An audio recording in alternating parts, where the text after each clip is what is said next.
കേരളത്തിലെ ജനങ്ങൾക്ക് ഓണാശംസ നേരുന്നില്ലേ എന്ന് പത്രപ്രവർത്തകർ അങ്ങോട്ട് ചോദിച്ചപ്പോൾ മുഖ്യമന്ത്രി ഒരു നിമിഷം ചിരിച്ചിട്ട് പറഞ്ഞ മുൻ മുഖ്യമന്ത്രി പിണറായി വിജയൻ ഒരു നിമിഷം ചിരിച്ചിട്ട് പറഞ്ഞ മറുപടി, ഈ ദുർഘടസന്ധിയിൽ എല്ലാവർക്കും ഓണാശംസ നേരുന്നു എന്നാണ്.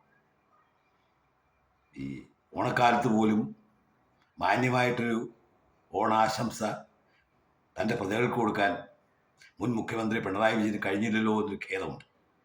എന്നിരുന്നാലും ഈ ദുർഘടസന്ധി എന്ന് പറഞ്ഞത് കേരളത്തിലെ ജനങ്ങളെ പറ്റിയാണോ അതോ പിണറായി വിജയനെയും അദ്ദേഹത്തിൻ്റെ കുടുംബത്തെ പറ്റിയുമാണോ എന്ന സംശയം മാത്രം ബാക്കി നിൽക്കുന്നു. കാരണം കേരളത്തിലെ ജനങ്ങളുടെ ദുർഘടസന്ധി എന്ന് പറയുന്നത് അത് അദ്ദേഹം അധികാരത്തിൽ നിന്ന് പുറത്തു പോയതോടെ കഴിയും. യഥാർത്ഥത്തിൽ ഇപ്പോൾ ദുർഘടസന്ധിയിലായിരിക്കുന്നത് പിണറായി വിജയനും അദ്ദേഹത്തിൻ്റെ കുടുംബവുമാണ്. അപ്പോൾ ദുർഘടസന്ധി എന്ന് പറയുന്നത് ഉദ്ദേശിച്ചത് അദ്ദേഹത്തിൻ്റെയും അദ്ദേഹത്തിൻ്റെ കുടുംബത്തിൻ്റെയും ദുർഘടസന്ധി എന്ന് തന്നെ ആയിരിക്കണം. എന്തായാലും പാണ്ഡൻ നായരുടെ പല്ലിന് ശൗര്യം പണ്ടേ പോലെ ഫലിക്കുന്നില്ല എന്ന് പണ്ട് കുഞ്ചൻ നമ്പ്യാർ പറഞ്ഞ പോലെ അങ്ങയുടെ വാക്കുകളുടെ വിശ്വാസം ഇന്ന് നാട്ടുകാർക്ക് നഷ്ടപ്പെട്ടു.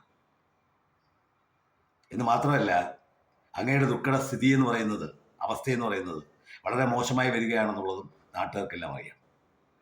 അപ്പോൾ അങ്ങും അങ്ങയുടെ കുടുംബവും എന്നാണ് ഈ ദുർഘടസ്ഥിതിയിലേക്ക് താഴ്ന്നു പോകുന്നത് എന്നാണ് ജനം നോക്കിയിരിക്കുന്നത്. അതിൻ്റെ റിസൾട്ടാണ് കേരളത്തിലെ ജനങ്ങൾക്ക് അറിയേണ്ടത്.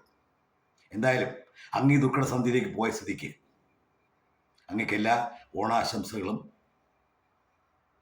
ഞങ്ങളും നേരുന്നു.